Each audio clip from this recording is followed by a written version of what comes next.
pasar a tarde con Moitas nós. gracias a vos por invitarme. Está todo delicioso. Agora repartimos co público, agora repartimos. Veremos. Si queren. Pois moitísimas grazas. Nos volvemos agora a Negueira de Muñiz, onde dous ocupas están acusados de vender a madeira dun monte comunal. Antonio Mosquera está coa dona da vivenda ocupada e ela leva moitísimo tempo intentando recuperar a súa casa. Antonio. Sí, compañeiros, agora mesmo estades vendo, estamos vendo imaxe en directo da aldea de San Miguel de Barcela. De feito, fixádevos que hai unha igrexa que está medio anegada, porque, como dicíamos na primeira conexión, esta aldea, compañeiros, nos anos, en que sería, nos anos 50, Sofía? Más ou menos 50-51. Foi cando se fixo un encoro, non? Se fixo este pantano e toda a aldea, a excepción da casa de Sofía, quedou debaixo da auga. E é moi curiosa esta imaxe na que vemos efectivamente a igrexa que está prácticamente anegada. Ti tes xente, familiares enterrados aí incluso, non? Sí, os meus bisabuelos están enterrados aí. Sí. Porque Sofía, compañeiros, naceu nesa casa, na única casa que queda nesa aldea, e viviu ata que idade viviches ali, máis ou menos? Eu vivín hasta os 16 anos. Aí nacín eu máis meus hermanos, os 6 hermanos que somos. Bueno, fomos 7 que un morreu de pequeniño, non? Pero chegar un pouquiño aquí por si nos queren ver. Achégate aquí, Sofía, por favor. Agora o problema xa desde hai moitos anos, porque aquí hai dous problemas. Un dos problemas é que esa casa, claro, vos con os teus pais marchastes desa casa, non? E esa casa quedou baleira. Exactamente. Hai moitos anos, quedou baleira. Quedou baleira, sí. Marchamos para Terra Chá. Para Terra Chá. Bueno, marchamos en primer lugar porque daquela non había as comodidades que hai hoxe da carretera que se ve por encima da casa. Daquela era todo en barca. Claro. Tiñamos que pasar en barca para un lado e para outro, vamos. E esa casa acabou sendo ocupada, pero creo que en varias ocasións, non? Ocupada, en principio non, pero despois quedou, al pasar os anos, quedou ocupada o sea, ocupaban a varios que viñan por aí e tal, pero viñamos aquí, eu teño vido moitas veces, e dicir, mira, non podedes estar aquí, que esta casa é nosa, e tal e cual, e se iban. E a xente marchaba. Ata que chegaron os últimos ocupas, que son estes dous irmáns, que son os que levan desde que ano, máis ou menos, ou cantos anos? Eu me enterei no 2013. No 2013, entón son 11 anos que levan ali, e estes sí que non marcharon, non? Entón, no 2013, a mí me avisaron bueno, porque por aquí temos pues, todo o mundo nos conoce, claro. E temos familiares, además, amigos e todo. Me avisaron de que estaba a casa ocupada. Entonces, collín e fixen un escrito conforme, entre miña... Que denunciaches iso no Concello e tamén na Garda Civil, non? Conforme ocuparon a vosa casa. Justo. Que non nos deixábamos empadronar, o sea, entre meus hermanos e eu, decidimos, como eu que estaba máis cerca e tal, pois viñen eu. Que non nos deixábamos empadronar aí, a Guardia Civil nos dixo que fixéramos unha denuncia que a fixen eu en Coruña, desde Coruña, que viñan eles e que os botaban fora, pero non nos botaron fora. Elevan aí 11 anos. Elevan aí 10 anos. Deixademe ensinar, porque Sofía entregoume algunha documentación onde vemos un rexistro civil conforme, creo que teu pai, non? Enrique Barcia López naceu e faleceu en Barcela, nesa casa. Temos tamén algunha documentación dunha parcela rústica, supoño que das leiras de alrededor da casa. As escrituras de alrededor da casa, temos as escrituras de todo o terreno que rodea a casa, incluído onde está a casa feita. Incluso temos por aquí compañeiros que tampouco quero ensinar moito detalle, por se hai algún dato pois que non se poida ensinar en televisión, pero estamos vendo por aquí, compañeiros, o catastro onde aparece precisamente esa casa, a casa que estamos vendo ali, a nome de teu pai, Enrique Barcia López, que está falecido. Entón entendo que iso é dos herdeiros, non? Pero o teu pai non fixo testamento, non? Vamos a ver, testamento non nos quedou. Ahora estábamos para facer a declaración de herederos que fomos pospoñendo e tal, agora estábamos con todo arreglado xa para facer a declaración de herederos. Cando nos encontramos con eses dous ocupas que nos están acabando con todo, que é o que nos ten realmente... Bueno, eu hoxe, aparte del cabreo que teño, a tristeza de ver a nosa casa enfrente, a miña casa, además de meus irmãos, é que non se pode nin acercar, porque encima eses dous ocupas son uns violentos. E ver como nos están talando toda a madeira, que desde aquí estou vendo, é realmente indignante.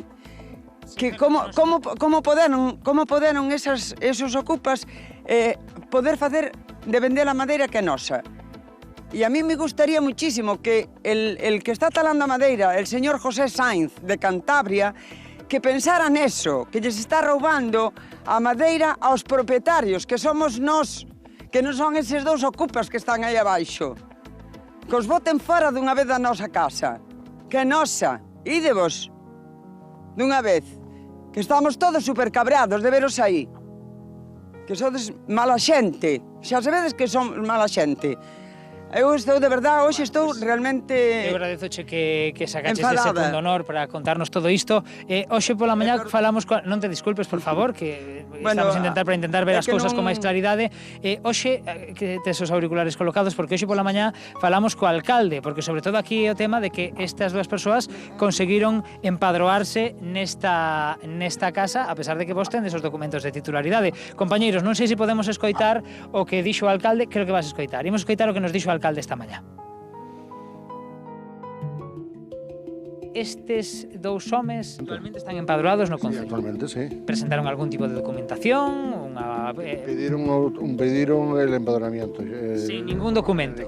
Sí, sin ningún E documento. concedeuselles.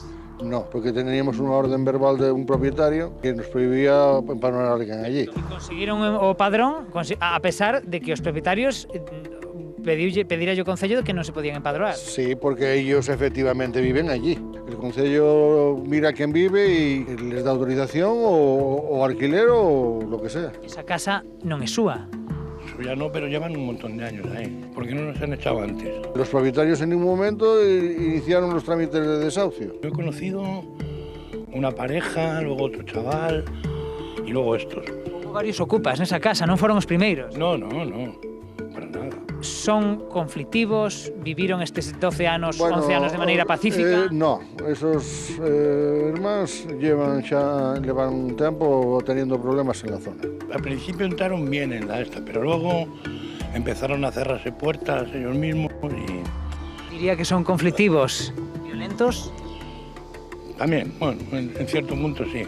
Hay gente con líos también judiciales con ellos. Como estes irmáns conseguen poñer a venda un bosque cando están ali vivindo de maneira, non sei, son ocupas, podemos dicir, non? El monte es un monte vecinal en mano común y ellos son los vecinos. Entonces, Que son os únicos que viven na aldea. son los únicos que viven allí. Como é posible que de repente unha xente que ocupa unha casa poida vender un monte? No, ellos lo han tenido claro desde el principio, yo pienso, ¿eh? Han ido a por ello y han aguantado. Imagino que será la ley la que tendrá que... Pero pienso que llevan mucho de ganar, ¿eh?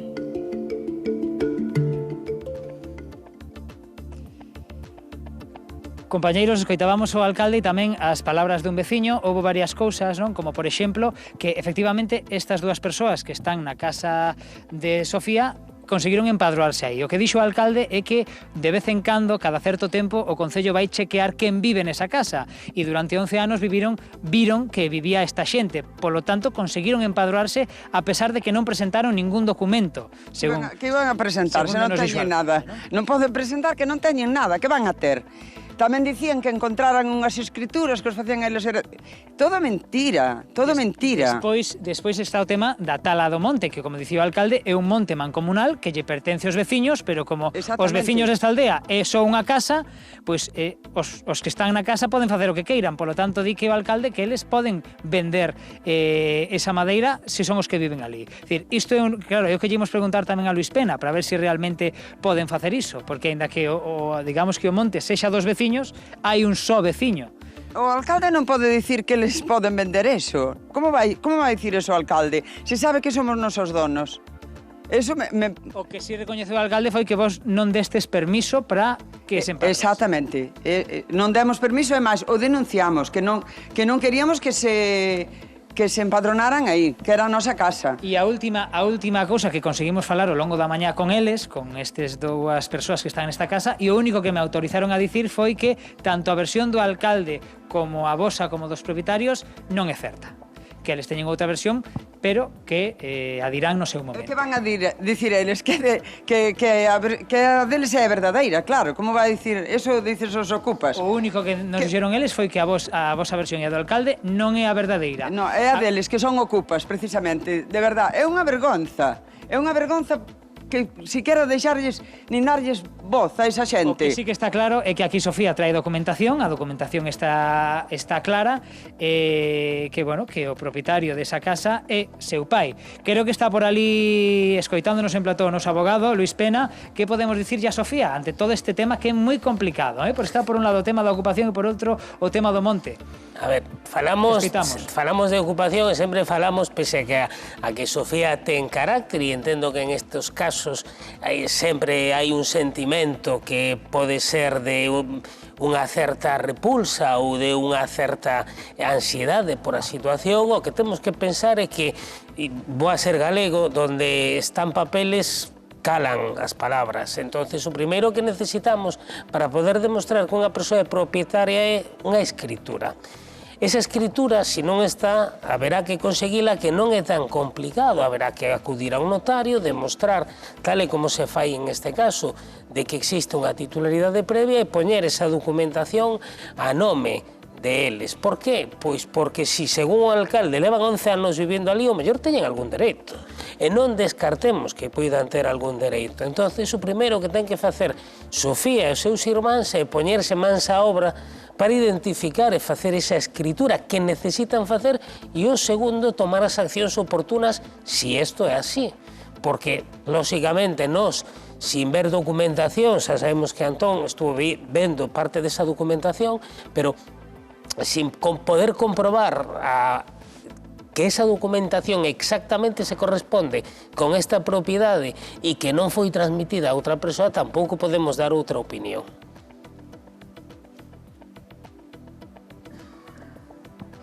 Bueno, sí, escoitamos, sí. Claro, eu aquí vexo unha documentación que me parece que se corresponde con esa casa e Claro. as leiras que son da casa e que está a nome de seu pai. O tema é que seu pai está falecido e non fixo testamento, Mire. pero entendo que aí son os herdeiros, por iso están facendo unha declaración de todos os herdeiros, pois Eso é. conforme iso lles pertence. Pero a declaración de herdeiros faise en un Documentación, mes. Iso sí que o están facendo. Iso Un mes se O sea fai. que nosotros presentamos escrituras, presentamos papeles e non valen, parece. Pero Eles ten- non presentaron nada, Pero, e resulta Sofía, que están talando. Porque eu estou vendo ahora como siguen talando a madeira, non nos paran. O sea, nosotros temos a documentación. Por favor, que presentaron Claro, eles? o respeto da madeira... A mí me gustaría saber. O respeto da madeira, Sofía, Luis Pena, chegounos unha mensaxe dun veciño de Xove que di que eses señores, como veciños dun monte comunal, teñen dereito ao usufructo do monte e non os propietarios porque non viven ali. Só teñen dereito as persoas que viven ali e están censados.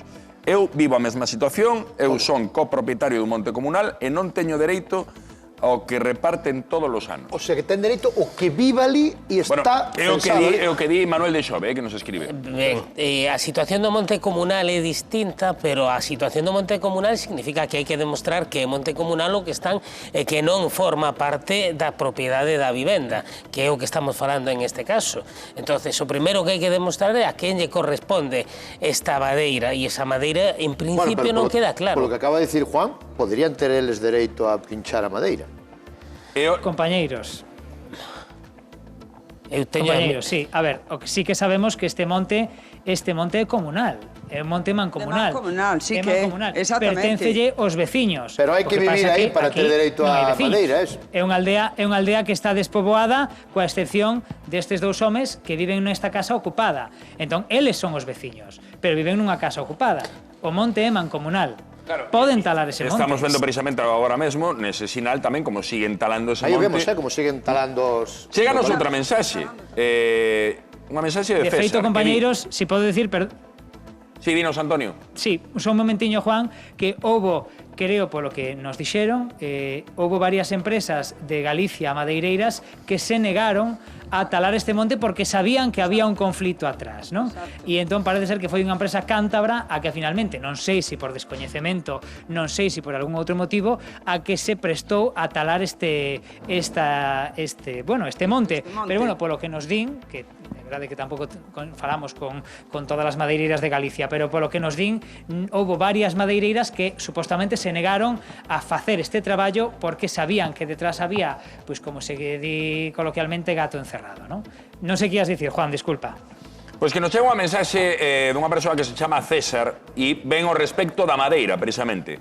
El di, son o presidente dunha comunidade de montes e realmente esa señora non ten razón, nin eles tampouco. Entendemos que fai referencia a outra parte. Da igual que ela sexa propietaria, tes que vivir nesa casa ao menos 6 meses ao ano. Por outra banda, aínda que esa madeira se vende e eles a poden vender, esa madeira non se pode vender para eles, senón para a comunidade de montes. Iso ten que repercutir no monte veciñal e non no seu patrimonio. E recordamos, como estamos a ver aí, que é un valor de 400.000 euros. Creo que a persoa que nos enviou a esta mensaxe está ao outro lado do teléfono. César, boas tardes. Boa tarde. A ver, acláranos un pouco, César. Quen pode vender a madeira? Quen pode vendela? Os únicos que poden vender a madeira son os comuneiros do monte. Os comuneiros do monte son as persoas que viven ali, xenéricamente, depende de cada estatuto, pero xenéricamente 6 meses do ano. Vale, pero... É dicir, a propietaria da casa non ten dereito sobre esa madeira. Se non vive ali non ten dereito. No. Poden ter 20 casas ali, pero non é comunera. E unha vez que se venda, esos cartos son pa esas persoas ou teñen que ir pa a comunidade? No. Os cartos teñen que repercutir directamente no monte común ou, en todo caso, na aldea, pero non poden ir para patrimonio particular de nadie. Pero a Constitución do Monte Común require, como moi ben decías, uns estatutos onde teñen que estar inscritos quenes son os comuneiros. Claro.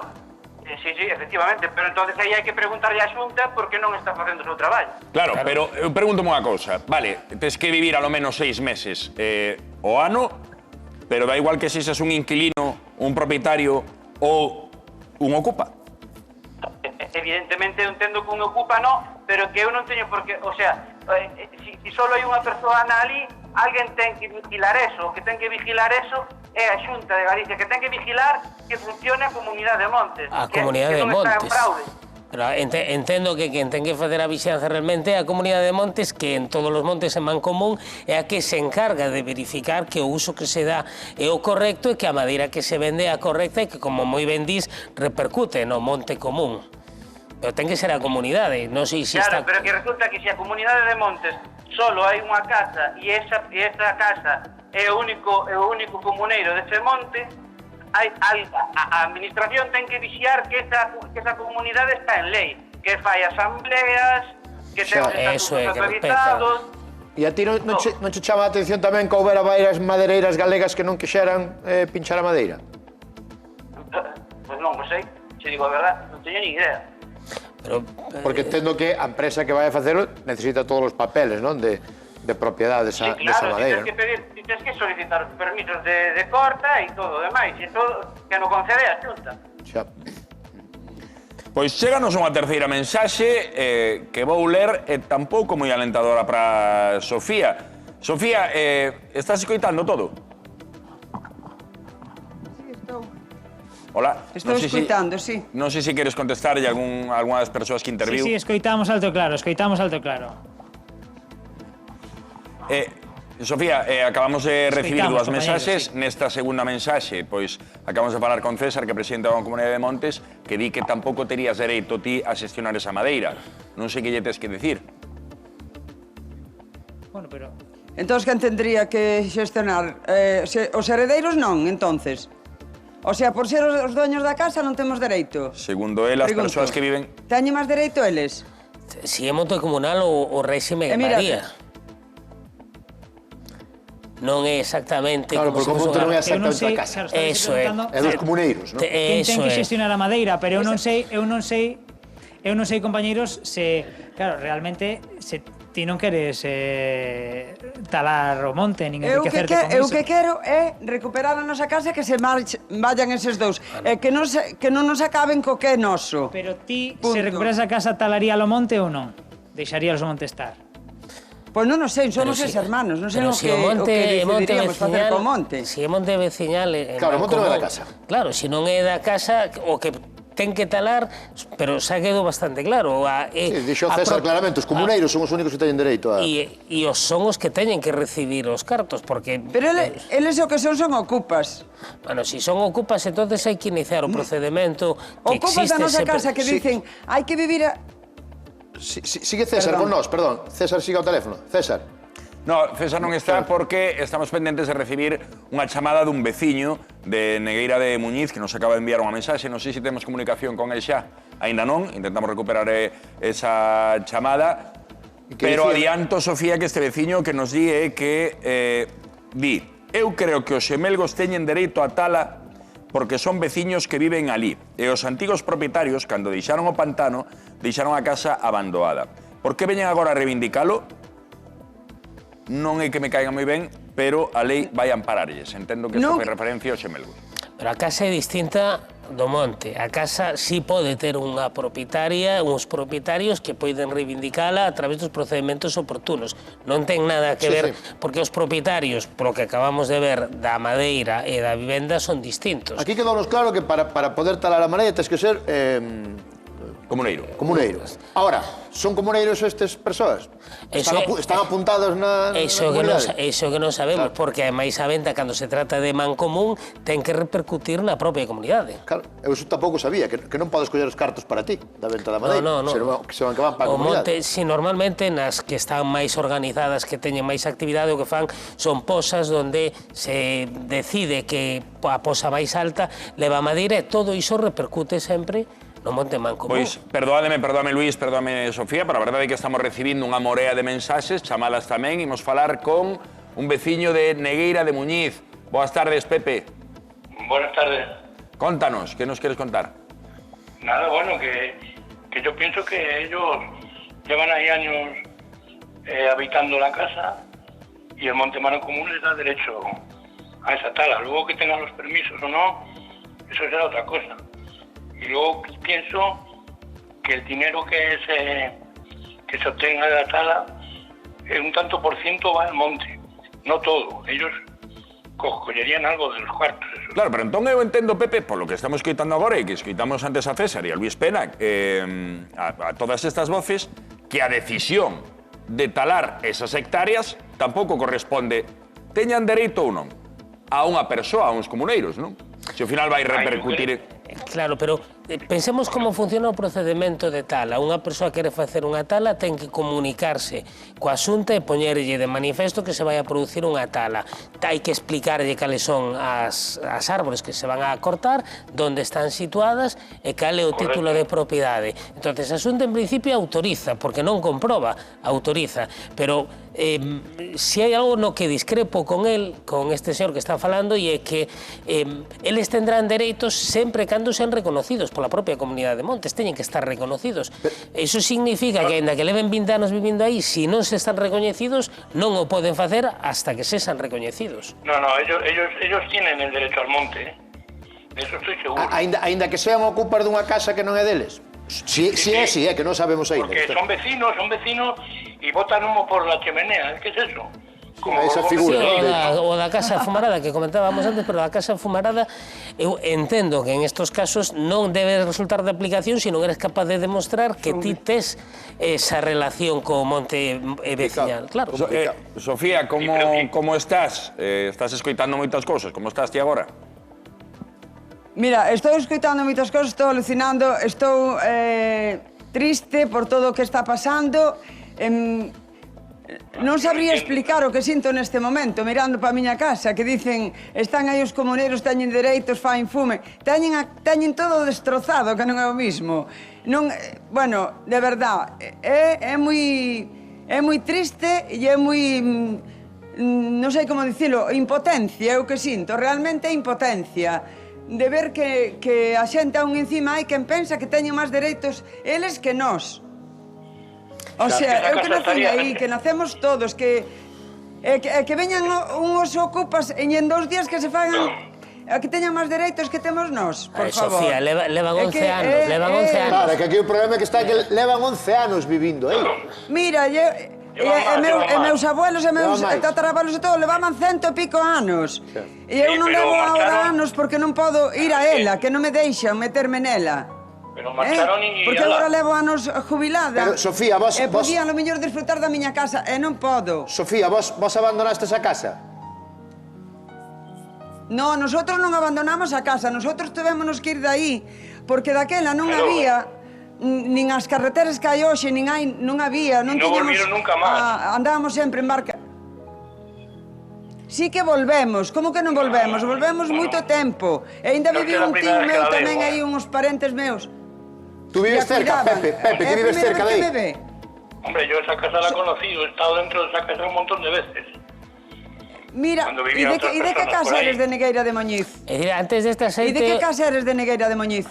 Pepe, Yo vivo aquí en Negueira, alquilado. antes desta xente viviu máis xente Ahí na estás alquilado. casa. Sí. Entonces tú ya no nos Sí. conocías. Si estás alquilado y no eres de Negueira, no nos Bueno, yo he vivido conocías. yo he Porque vivido en el Negueira la Foxo mayoría 33 conocía a mis años, padres.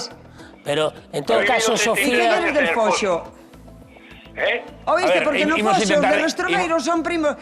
Sofía, imos intentar poñer un pouco de paz aquí, Mira, Pepe tamén, no están chamando Foxo- máis veciños. Uns Mira, opinan no como Foxo, outros non. Pepe. Perdona, Sí.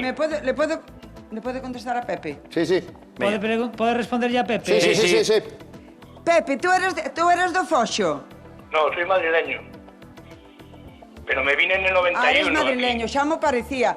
Porque Sí, mira, pero en el porque mira, 91 no llevo Foxo, do Foxo erache mi abuela. Bueno, Mi perfecto, abuela, vale, bien. Mari Carmen López, era do Foxo. Sí, pero ¿y qué? Da Eso casa no- de Restrumeiro. ¿Conoces algo de Sí, eso? sí. Si tú eras do Foxo. Sí, que ya no existe la casa, que ¿De cayó qué? abajo. ¿Qué me dices de eso? Nada, pues que cayó Que porque, cayó abajo, sí. porque no la habitó nadie. Sin Mira, embargo, si la de eres, Bartela si está eres en pie por madrileño, algo. si non eres do Foxo, estás a falar de algo que non sabes, perdoa. Señora, Sofía. llevo Vale. 33 años aquí viviendo. Claro, el di que leva 33 anos. Sofía, Pepe, Cua- que temos máis xente chamando. ¿Cuántos bien. anos? Pero me dice que non me viu nunca por aquí. Se eu veño a Nunca. Negueira moi a menudo, podes preguntar en Bueno, Negueira. pues, vale. Claro, pero Pregúntale tamén, a Jovita, tamén hai que al dicirlo, Pepe, hermano porque non a Pepe, viras non quere decir que non fose ela tamén aos de ali. Vizcaín, aos de Vizcaín. Sofía, ¿Por Pepe, qué no? ímolo deixar aquí, vale? Está chamando moitísima xente, evidentemente, imos seguir pendentes de todo este asunto, que eu creo que é un asunto que se vai resolver tanto en canto vayan recabando pois toda esa información, eses papéis, nos que se poida demostrar que Sofía e os irmáns son Pero herdeiros desa Sofía casa. sí que ten razón. Alguén debería intervir porque están talando os eucaliptos. Eso está pasando ahora mismo. Entonces hai que solucionar isto antes de que sigan Exactamente. talando sin saber si se pode ou non. Pois haberá que acudir A á Xunta. administración debería intervir. Haberá que acudir á Ahora Xunta tendría tamén poñéndonos o tendría coñecemento. tamén o maderista que darse conta do que Pero non se vai a dar conta. Pero o que hai que- maderista... Hai que ser activos, Sofía. Habrá que presentar unha reclamación na Xunta de Galicia solicitando que comparezcan e comproban si eso é correcto todo o que se está facendo. Si, tú podes denunciar unha tala, ¿no? Para que veñan a comprobar. Tú dis que dan o permiso de oficio, sin comprobar, pero poden ir a comprobarlo. Poden ir a comprobar. Veríamos agora na imaxe en directo como seguían talando este monte. Pois, Sofía, Antonio, compañero, moitísimas grazas. Seguiremos pendentes de todo o que nos chegue dende Negueira de Muñiz, atentos a este caso, que nos deixa constancia de algo que sí que é evidente e sí que é claro, que está a vila dividida. E isto é un amago. A complexidade do caso, A complexidade do caso por unha parte, e depois seguimos vendo o monte a cantidade de madeira que hai aí, a cantidade de cartos que hai aí nese monte. Eu creo que por aí onde empezan a vir os problemas ao final, non, Luis? Claro, a cuestión económica. Sempre o interese económico vai mover este tipo de situacións, vai a facer que a xente trate de gañar, pero para gañar ten que facer cousas, e sempre decimos que non vale con protestar, que o que hai que facer é reclamar, e para reclamar hai que dar eses pasos, hai que conseguir as escrituras, hai que protestar, hai que comprobar si en algún caso... Que decías que podría ser cuestión de un mes de trámites. A declaración de herdeiros, unha vez que se fai, ten que estar a exposición pública en un mes, esa se tería.